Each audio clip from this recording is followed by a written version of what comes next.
and basically what happened and our reactions. So where do we start?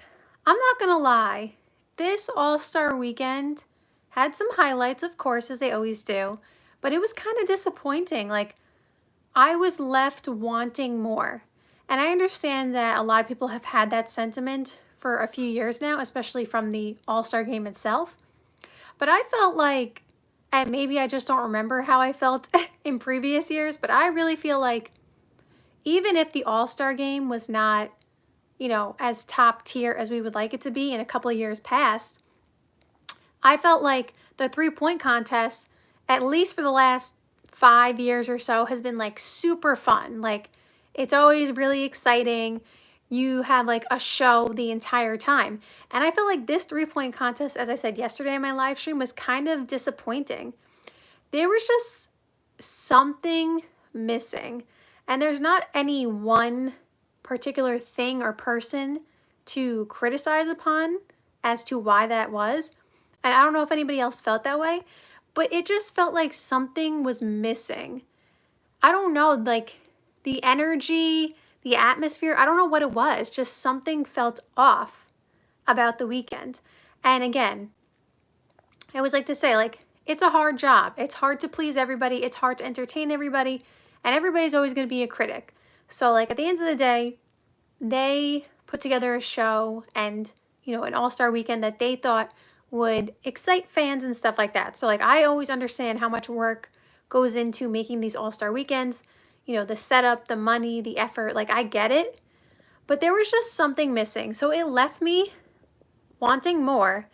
And I decided that I'm going to come up with, because like as I'm watching All-Star Weekend, I'm like, I have so many ideas on what I think would make All-Star Weekend more fun, more exciting, more entertaining for fans, more competitive. Like, I have so many ideas in my head. So while I was watching, I was like, I'm going to just write down all the ideas I have. And so what I want you guys to do is I want you guys to DM me on Instagram and DM me your All-Star Weekend ideas as well. Like, DM me the ideas that you think would make All-Star Weekend fun. And I'm going to try to, read as many as I can, stuff like that. And basically add them to the list if I think they're, a good idea. And I'm just going to put together a whole list of as many ideas as I can. And maybe by the time All-Star Weekend rolls around next year, we can, or somehow I can, have a conversation with the NBA. I don't know how that's possible. It's being held at the Clippers Arena next year, which is going to be so cool because that's the brand new arena. And Steve Ballmer wants to make it as fun as it possibly can be, right? So, like, if I can somehow get in touch with Steve Ballmer within the next few months, so we can obviously implement some of these ideas, because obviously you got to plan ahead. So anyway, DM me your ideas on Instagram. My Instagram handle is ashleysPage_. So no spaces, no capitals, nothing like that. ashleysPage_. So DM me and I will try to read as many as I can and filter through as many as I can. And like I said, I will add some of them to the list. And I will, of course, give credit to, the people whose ideas, if they potentially get picked. Like, I'm just planning ahead here. Like, I don't know if I'm going to actually be able to get in contact with Steve Ballmer and the Clippers organization within the next few months. Obviously, I don't have any connections there. But I want All-Star Weekend to be fun and lit again. I want it to be a weekend where we all watch it and we are like, wow, this was like the best weekend ever. And we could all talk about so many highlights and moments.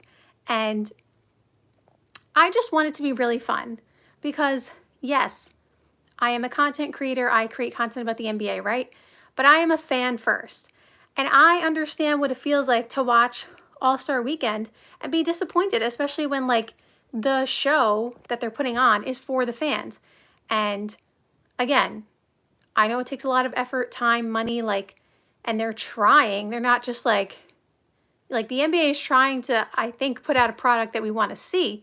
But right now it hasn't, reached the level of success amongst the fans in recent years.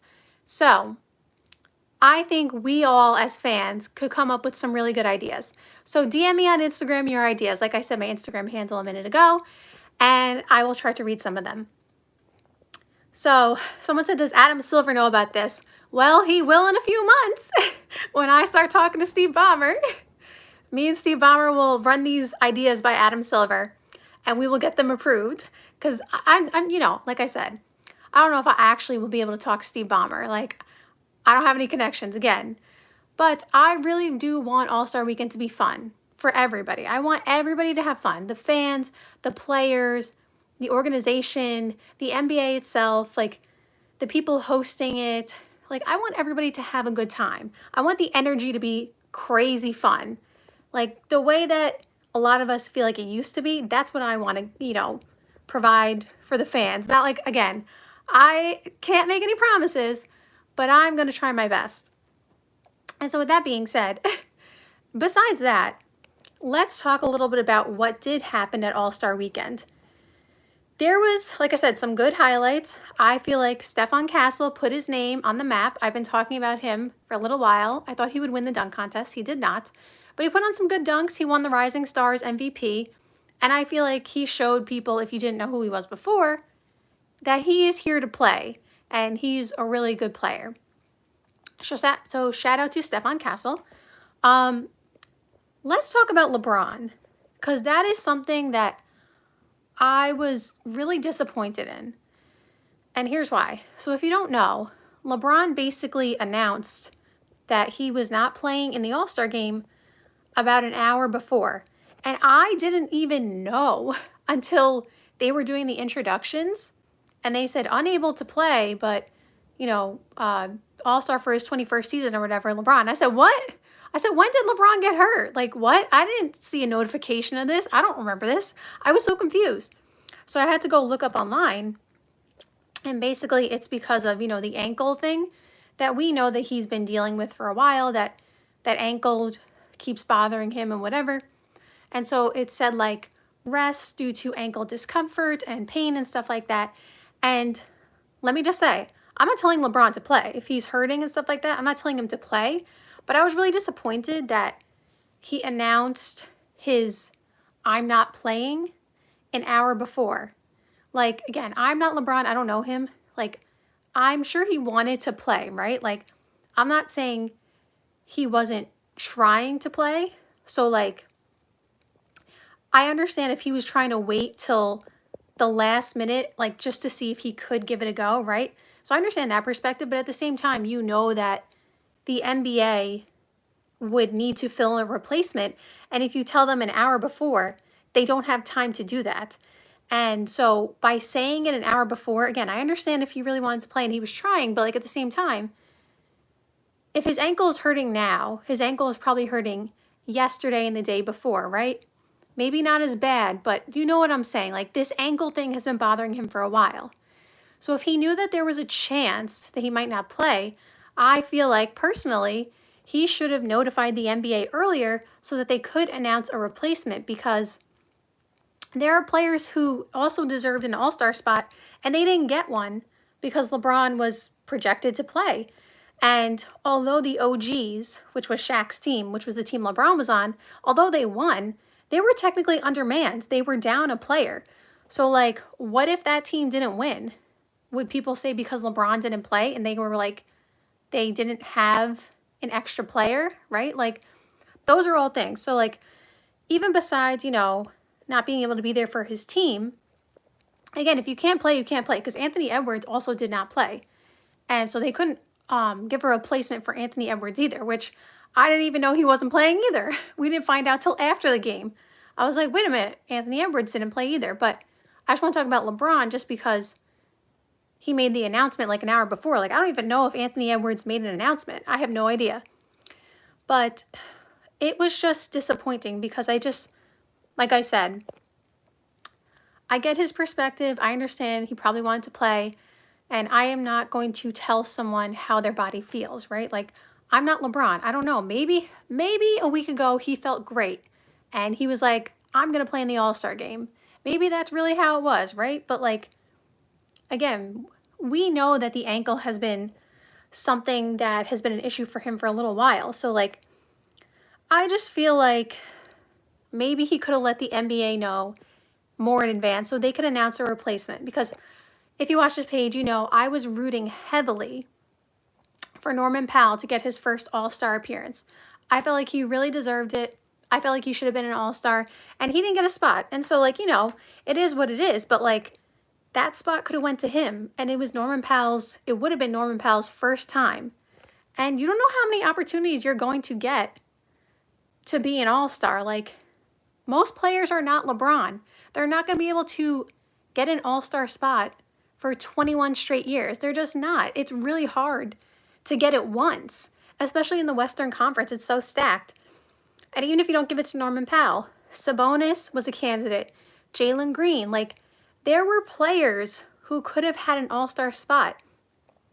And at the end of the day, on LeBron's resume, even if he doesn't play, even if he announced to the NBA that he was not playing, unless I'm like unaware of the rules, but I'm like 99% positive of this, even if he told the NBA a few days ago, he still gets the All-Star on his resume, right? Like, it will still say like 21 straight All-Stars, unless I'm wrong on that, but I feel like that's how it goes. So it's not like he misses out on anything by telling the NBA I can't play. It only like provides somebody else with an opportunity. So I just really don't understand. Like, I just don't get it. I don't know why. Again, if for some reason all of a sudden today, like his ankle felt great all week and then all of a sudden today it flared up, I guess, I don't know, but like, I don't know. I just feel like, again, this ankle thing has been bothering him for a while. So I feel like, I don't know. I'm not him. So it's really hard to be like, he should have told them earlier. But at the same time, I really do feel like someone else could have really, you know, taken that spot and appreciated it because it would be their first time. And I'm not saying he doesn't appreciate being an all-star. I don't know. I was just really disappointed in that. When I saw that, I was really disappointed. Just the fact that it happened right before the game and there was no opportunity to replace him. And the thing is, like, if LeBron told them even last night, right? If LeBron told them last night, you know who was in the three-point shooting contest? Back to Norman Powell. Norman Powell. So even if the NBA actually wanted like Sabonis to be an all-star or something like that, or Jalen Green, I don't know if either of them were at any of the all-star game events, but like technically I guess they couldn't replace LeBron because they weren't even there, right? But Norman Powell was literally there last night. Like, they could have easily, if LeBron last night said, hey, I'm not going to be an all-star, like, I can't, I'm hurting. I don't know if Norman Powell left after last night. I don't know what he did. So, like, but they could have literally named him because he was already there. So, like, they had a replacement at the All-Star game. So it's just the fact that, like, I don't know. I was just really disappointed in that, to be honest. LeBron's a great player. LeBron has done so many great things for the NBA and for the game. So I'm not trying to over-criticize him here, but I don't know. I just didn't necessarily agree with the decision to announce that he wasn't playing like an hour before. But again, I'm not LeBron. I don't know his body. I don't know what he's feeling. So that's how I feel on that. The other thing I just want to talk about quickly is like the CP3 Wemby trying to cheat the skills challenge thing. When I was watching it live, oh, hello. When I was watching it live, I was like, wait, did they change the rules? Since when do you just throw the balls? I was like, I was so confused. Like, I was literally confused. I was like, wait a minute. Do I not remember how this game works? Is it like different? Like, what is going on? And then obviously after they were done, they got disqualified, and because of what they did, you're supposed to shoot the ball. But it literally confused me for a second because I was like, wait, like, what are they doing? Like, I don't understand. I don't remember this being a part of the game. Like, why are they doing this? And so they got disqualified. I don't know if anybody ever got disqualified in an All-Star Weekend event. Like, seriously, I don't know if anybody ever got disqualified. So, like, that may be a first. I can't say I agree with what they did. I understand that they were looking for a loophole so they could just automatically win. So, like, I get that. You always want to think smarter, not harder. So I can appreciate the creativity from, like, a mindset standpoint. But, like, I can't say I agree with that because this is an all-star weekend event. Like, it's not like it's for an NBA championship. Like, again, I understand they were just trying to make sure that they won, the creativity of it, but like, the fans don't want to see that. The fans don't want to see that. We want to see you like make the three, especially like Wemby, who's such a skilled player. We want to see him like shoot the three and stuff like that. So that was also kind of disappointing. But like, again, there was some highlights as well. Like Stephon Castle, I talked about first. He was a highlight. Steph Curry got the MVP. Shout out to him for getting the MVP when his team is hosting the All-Star game. So that's always good. And there was just some good moments. Obviously, shout out to the TNT crew. They did the whole tribute to them. That was nice. You know, we love to see the TNT crew, and they're like some of the best out there. So shout out to them. I thought the Rising Stars Challenge was actually very good on Friday. I thought it was fun. It was competitive. We saw some good stuff. And so, yeah. Overall, you know, the weekend had some highs and some lows, but let's figure out how to make All-Star Weekend super fun next year. So thank you guys so much for joining this live. I hope you enjoyed this video and see you soon. Bye!